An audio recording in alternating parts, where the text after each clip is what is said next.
गुस्ल वाजिब ना हो तो गुस्ल भी किए हुए हो और वजू भी किए हुए हो।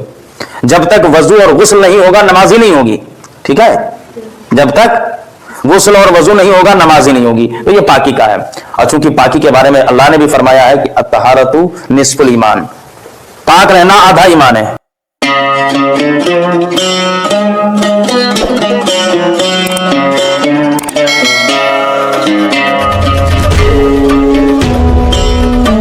अब इंसान का अकीदा और ईमान दोनों सही होने के बाद सबसे पहले और सबसे अहम जो फर्ज है वो क्या है? नमाज है।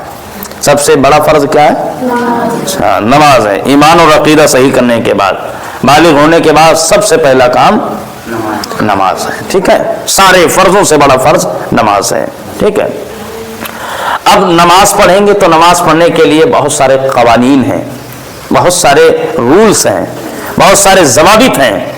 तो उसको हम आसान लफ्जों में समझते हैं। उन्हीं को बोला जाता है शराइते नमाज। क्या बोला जाता है? कुछों को फराइज नमाज, वाजिबाते नमाज, ठीक है। तो ये नमाज की कुछ रूल्स हैं। क्या है? रूल्स, कुछ कायदे कानून हैं, इसको समझते हैं। तो कहते हैं नमाज पढ़ने के लिए शराइते नमाज का होना जरूरी है, शराइते नमाज का पाया जाना जरूरी है। अब शराइते नमाज क्या है?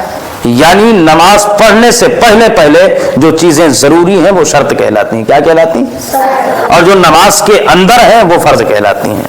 और नमाज के बाहर कौन कौन सी चीज जरूरी है? नंबर 1 तहारत है। क्या है? तहारत है। तहारत का मतलब है पाकी। क्या है? पाकी। इंसान का बदन पाक हो, इंसान का कपड़ा पाक हो, जो कपड़ा पहन करके नमाज पढ़ने जा रहा है, और जिस जगह पे नमाज पढ़ रहा है उस जगह पे वो जगह भी पाक हो। यानी 3 चीजें हो गई, नमाजी का बदन, नमाजी का कपड़ा और नमाजी जिस जगह पे नमाज पढ़ रहा है वो जगह, ठीक है। बदन, कपड़ा, जगह, ये 3 चीजें जब तक पाक नहीं होंगी तब तक नमाज नहीं होगी।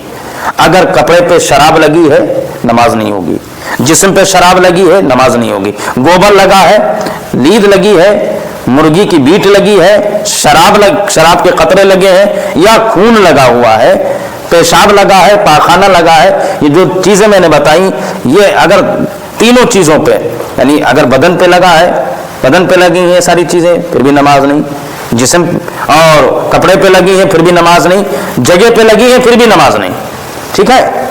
तो ये तमाम चीजें, इन चीजों का ख्याल कीजिए कि कोई हमारे जिस्म के ऊपर गंदगी ना हो, जैसे पेशाब, पाखाना, गोबर, लीद, शराब, खून, समझे। ये तमाम चीजें हमारे जिस्म और कपड़े और हमारी वो जगह जहाँ पे हम नमाज पढ़ रहे हैं वहां पर लगी ना होनी चाहिए।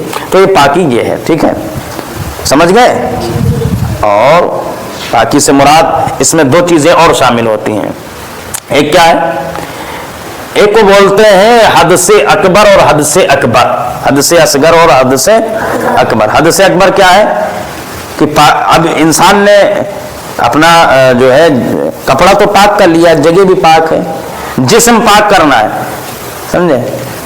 तो क्या है, पाकी के अंदर ये भी आता है इंसान का गुस्ल भी हो तो गुस्ल को हद से अकबर बोलते हैं, यानी हद से अकबर से खाली होना, यानी क्या है, उसके ऊपर गुस्ल फर्ज ना हो, गुस्ल वाजिब ना हो, तो गुस्ल भी किए हुए हो और वजू भी किए हुए हो। जब तक वजू और गुस्ल नहीं होगा नमाज ही नहीं होगी, ठीक है। जब तक गुस्ल और वजू नहीं होगा नमाज ही नहीं होगी। तो ये पाकी का है। और चूंकि पाकी के बारे में अल्लाह ने भी फरमाया है कि अत्तहारतु निस्फुल ईमान, पाक रहना आधा ईमान है। कितना ईमान है? आधा ईमान है। तो पाक रहिएगा, पाक रहने की आदत डालिए कि जब पाक रहेंगे अपना आधा ईमान बचा लेंगे। जब पाक रहेंगे तो नमाज पढ़ने का भी दिल करेगा, ठीक है। नबी ने फरमाया तहारतु शतरुल ईमान, पाक रहना आधा ईमान है, ठीक है। तो पाकी समझ गए, ठीक है।